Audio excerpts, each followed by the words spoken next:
Tonight, an audacious strike, 197 drones launched from Poland, or so the reports say, swept across Russian airspace and slammed into a 1.2 billion oil refinery deep inside enemy territory. What followed next shocked analysts Moscow and the balance of power in the Russia-Ukraine war. In this full breakdown, we'll reconstruct how such a raid could unfold, compare it to real attacks on Russian energy infrastructure, and explore what it could mean going forward. Stay with me. This may be a turning point.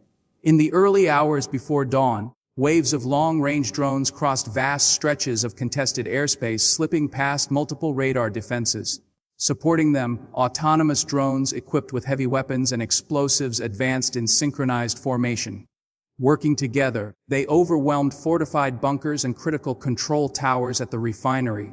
Military experts suggest this kind of drone offensive would mark a decisive shift in the Russia-Ukraine war, proving that even the most heavily protected sites can be neutralized through speed and precision. Here's how it might have been planned: drones cross into Belarus or through a neutral corridor, evading radar, approaching the refinery from multiple directions, then striking critical units simultaneously.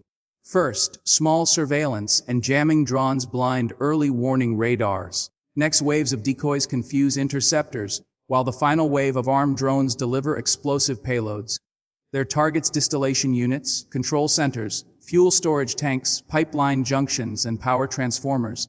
Precision strikes on multiple nodes at once create chaos, while chain reactions from burning fuel tanks magnify the destruction. Russian air defenses scramble to respond. S-300 and S-400 missile batteries, panzer systems, and electronic warfare units attempt to intercept the drones. Some are destroyed, but not all. Many drones maneuver evasively or self-destruct near defenses, creating shockwaves and adding to the confusion. Within minutes, the refinery is engulfed. Fires rage across the complex, vital systems are disabled, and production is brought to a halt. Damage assessment shows catastrophic losses. The refinery, valued at over $1 billion, may take months to restore. Output grinds to a stop, creating fuel shortages across the region. Moscow denounces the attack as a direct act of war, accusing NATO of involvement. Russian state media promises retaliation, perhaps through missile strikes or cyber attacks. At the same time, Poland denies any involvement, calling the reports exaggerated or fabricated. NATO convenes emergency meetings, preparing for potential escalation. This scenario echoes real events. In recent months, Ukraine has struck multiple Russian energy facilities using drones, including the Afipsky oil refinery in Krasnodar Krai and pumping stations in Chuvashia.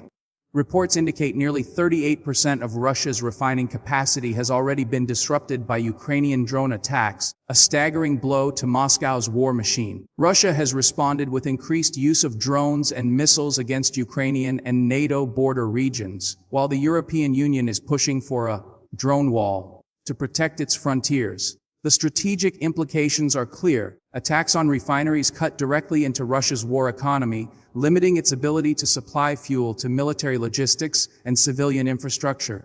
By forcing Moscow to spread its defenses across vast distances, Ukraine and its allies create new vulnerabilities. But such a strike from NATO territory, even hypothetically, would risk catastrophic escalation. Russia might retaliate against Poland, triggering NATO's Article 5 and drawing the alliance directly into the war. At the same time, the use of swarms of drones signals a shift in modern warfare. No longer do conventional armies dominate through sheer numbers of tanks and artillery. Instead, massed autonomous systems, coordinated with AI and electronic warfare, can punch through layered defenses and cripple critical infrastructure. Militaries worldwide are watching closely, accelerating research into anti-drone systems, counter-swarm tactics, and hardening their own infrastructure against similar attacks. If such an attack really happened, the short-term effect would be chaos. Fuel supplies would plummet, markets would react with panic, and Russia might strike back within hours. In the medium term, Russia would be forced to reallocate defenses, weaken its front lines, and spend billions on rebuilding lost infrastructure. Over the long term, warfare itself could shift into a new era where drone swarms and autonomous strikes replace traditional air campaigns and ground offensives. While no confirmed evidence supports a raid of this scale from Polish territory, the scenario highlights how quickly the war could escalate and how drones are rewriting the rules of conflict. It raises tough questions. Could Ukraine or its allies attempt such an operation? Would Russia retaliate against NATO? And is the world ready for a phase of warfare dominated by AI and robotics? The bottom line is this: the Russia-Ukraine war is evolving faster than many predicted. Drones have already proven capable of striking deep into Russian territory, crippling energy infrastructure and sending shockwaves through Moscow's defenses. Whether we ever see an operation as massive as 187 drones launched at once remains to be seen, but the possibility alone forces militaries, governments, and civilians to rethink what modern war looks like. If you found this breakdown valuable, don't forget to like and subscribe for more in-depth coverage. Leave a comment below. Do you think a 100+ drone strike could really happen in the near future? Or is it just a warning of what's to come? Thanks for watching. Stay informed and stay safe.